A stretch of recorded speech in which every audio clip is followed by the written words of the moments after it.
Go on.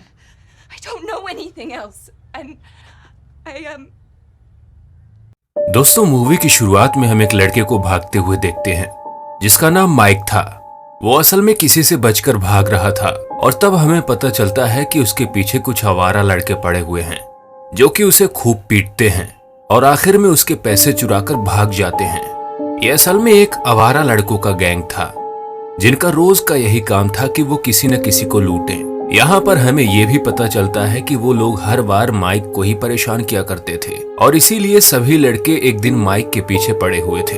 लेकिन mic उनसे अपनी जान बचाते हुए किसी जगह पर छुप जाता है, जिसके बाद वो देखता है कि उसी के सामने वाले घर में कोई अनजान आदमी बड़ी ही खुफिया तरीके से घुस रहा है, जैसे कि उसने कोई बहुत ही बड़ा जुर्म किया हो। अब यहाँ पर माइक चेक करने के लिए उस घर में जाने की सोचता है, लेकिन तभी उसके सामने वही लड़के फिर से आ जाते हैं जो कि माइक को फिर से तंग करने लगते हैं।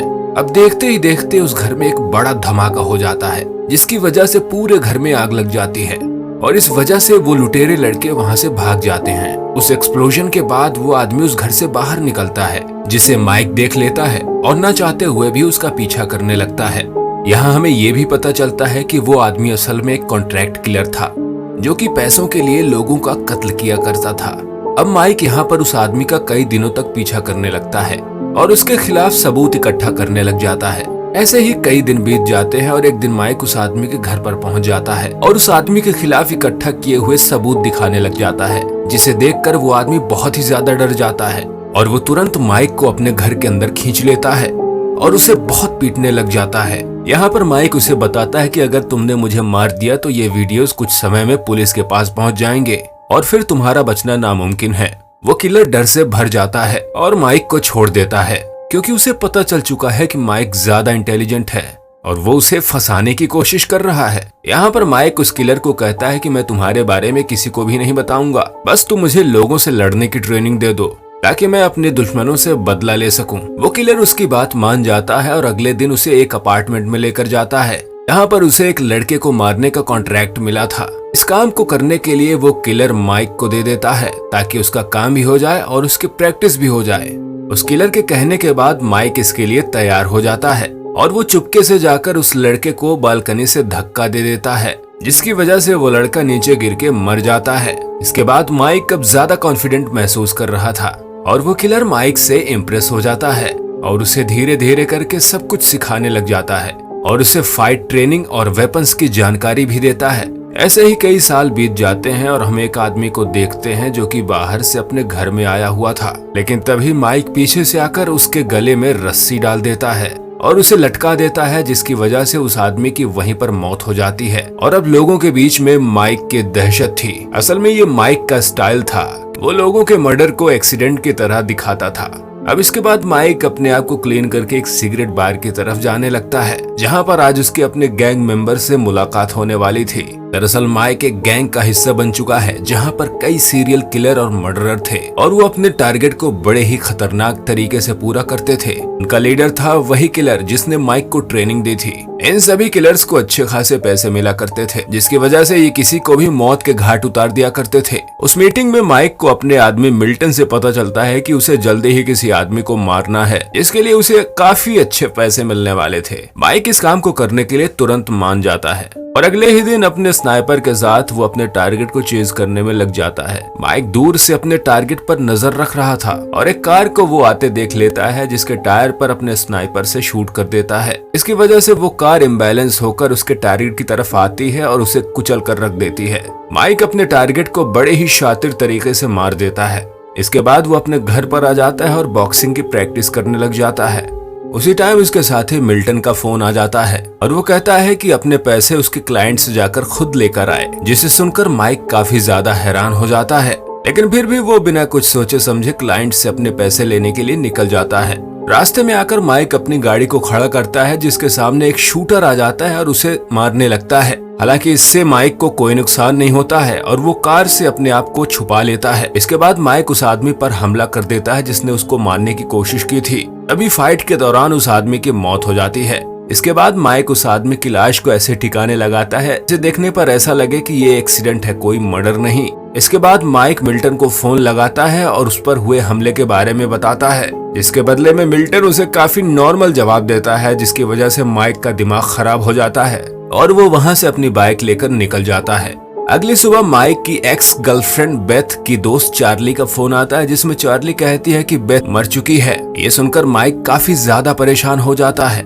इसके बाद वो बेथ के फ्यूनरल पर पहुंचता है और उसकी दोस्त चार्ली से मिलता है। चार्ली ने बताया कि बेथ उसके बच्चे की मां बनने वाली थी। ये सुनकर माइक और भी ज्यादा टूट जाता है और वो चार्ली से बेथ की मौत की वजह पूछता है, जिसके जवाब में चार्ली कहती है कि उसकी मौत ड्रग्स के ओवरडोज की वजह से हुई है। अब यहाँ पर ये माइक को मर्डर मिस्ट्री लग रही थी, इसीलिए वो बेथ के घर पर पहुंच जाता है और सारी चीजों को ढूंढने लग जाता है। यहाँ पर उसे एक कागज मिलता है जिसमें ड्रग्स का नाम लिखा हुआ था, जिसकी वजह से बेथ की मौत हुई थी। तो यहाँ पर उसे ये पता चलता है कि ये उसी के गैंग मेंबर मिक और माइक लोगों को मारने के लिए इस ड्रग्स का यूज किया करते हैं और हो ना हो उन्होंने ही बेथ को मार दिया है।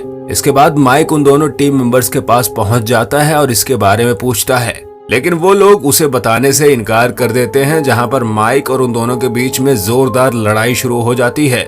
लेकिन लड़ाई के दौरान वो दोनों माइक से हारने लग जाते हैं, जिसके वजह से वो डर के कारण माइक को बता देते हैं कि कॉन्ट्रैक्ट उन्हें एक क्लाइंट ने दिया था, जिसके चलते उन्होंने बेथ का कत्ल किया। लेकिन उन्हें उस क्लाइंट के बारे में कुछ भी पता नहीं है।